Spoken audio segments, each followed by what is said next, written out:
어떤 사람이 한 명을 살해하는 범죄를 저질렀습니다. 다른 어떤 사람이 10명을 살해하는 범죄를 저질렀습니다. 이들 둘은 모두 법정에 섰습니다. 그런데 각자 죄질이 달랐음에도 불구하고 둘 다 동일한 법정 최고형인 종신형 판결이 내려졌습니다. 어떻게 생각하십니까?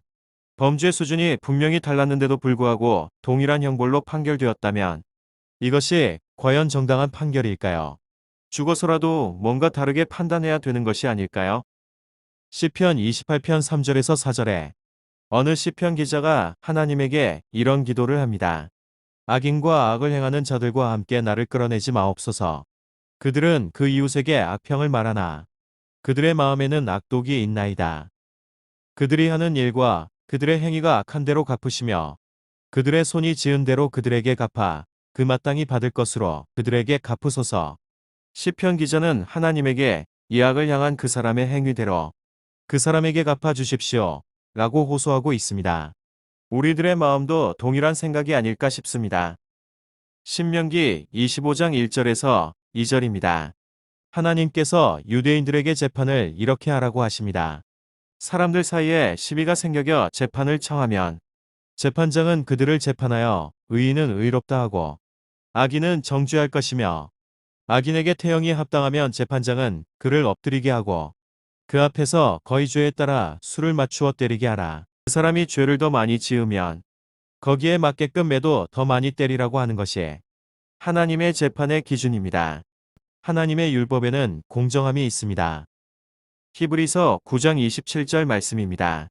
한 번 죽는 것은 사람에게 정해진 것이요 그 후에는 심판이 있으리니 모든 사람은 자기 죄로 인해서 죽는 것이 정해져 있다. 라고 성경은 말하고 있습니다.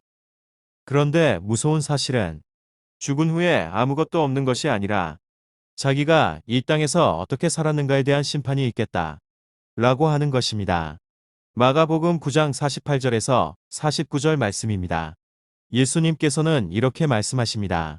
거기에서는 구더기도 죽지 않고 불도 꺼지지 아니하느니라. 사람마다 불로써 소금치듯 함을 받으리라. 거기는 바로 지옥입니다. 그 지옥에서는 불도 꺼지지 않습니다. 그 지옥은 사람마다 불이 사람 위에 쏟아지는 곳입니다. 성경이 우리에게 하는 이 경고의 말씀을 진지하게 생각해 봐야 할 것입니다. 지옥은 실제로 존재한다고 성경은 말하고 있습니다.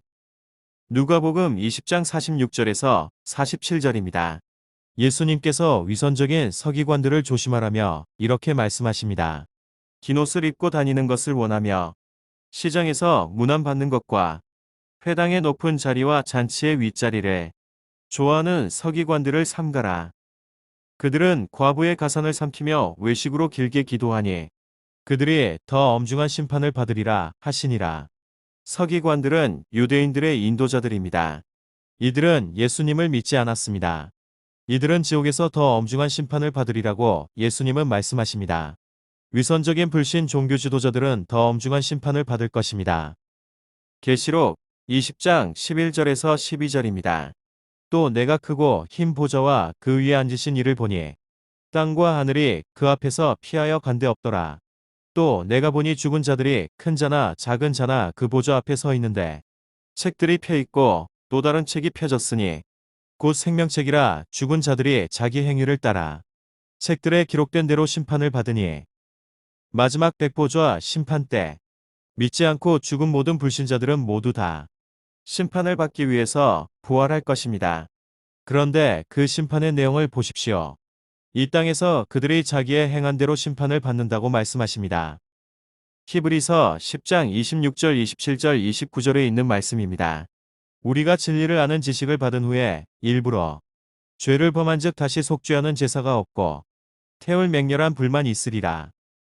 하물며 하나님의 아들을 짓밟고 자기를 거룩하게 한 언약의 피를 부정한 것으로 여기고 은혜의 성령을 욕되게 하는 자가 당연히 받을 형벌은 얼마나 더 무겁겠느냐. 너희는 생각하라. 복음의 기회가 주어졌는데 그것을 받지 않는 것입니다. 고의적으로 거부한 것입니다. 하나님의 아들이 예수 그리스도가 모든 인류의 죄들에 대한 값을 십자가에서 다 치렀는데도 불구하고 그 은혜를 욕되게 하고 받아들이지 않는 자는 그 기회를 발로 차는 자는 거부하는 자는 지옥에서 받을 형벌이 더 무겁다고 말하십니다. 복음을 고의적으로 거절한 사람은 형벌이 더 무거울 것입니다. 다니엘서 9장 14절입니다. 우리의 하나님 여호와께서 행하시는 모든 일이 공의로우시나 우리가 그 목소리를 듣지 아니하였음이니이다. 하나님은 모든 일에 공의로우십니다. 특별히 믿지 않는 자들이 죽어서 가게 되는 그 지옥의 형벌의 고통에서도 사람에 따라 다르다는 것을 보면 알 수 있습니다. 그들이 이 땅에서 행한 만큼 하나님께서 그만큼 갚으시는 하나님이십니다. 하나님은 정말 모든 일에 공의로우십니다. 우리는 앞에서 한 명을 살인한 사람과 10명을 살인한 사람이 재판정에서 그 죄에 대해서 둘 다 이 땅에서 내릴 수 있는 최고형인 종신형 판결이 내려졌다고 했습니다. 이들이 만일 믿지 않고 죽었다면 각자 지옥의 형벌이 달라질 것입니다. 요한복음 11장 25절에서 26절 말씀입니다. 예수께서 이르시되 나는 부활이요 생명이니 나를 믿는 자는 죽어도 살겠고 무릇 살아서 나를 믿는 자는 영원히 죽지 아니하리니 이것을 내가 믿느냐. 우리는 살아있을 때 밖에 믿을 기회가 없습니다.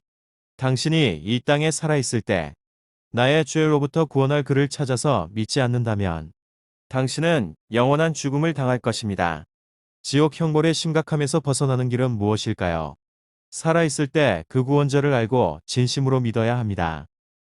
마지막으로 마태복음 10장 28절입니다. 몸은 죽여도 영혼은 능히 죽이지 못하는 자들을 두려워하지 말고 오직 몸과 영혼을 능히 지옥에 멸하실 수 있는 이를 두려워하라. 그렇습니다. 이 땅에서 우리는 죽기를 두려워합니다. 우리를 죽이겠다고 하는 사람들도 사실은 두려워합니다.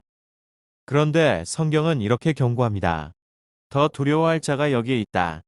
몸과 영혼을 지옥에서 멸하실 수 있는 하나님을 두려워하라고 말입니다. 하나님을 두려워하라.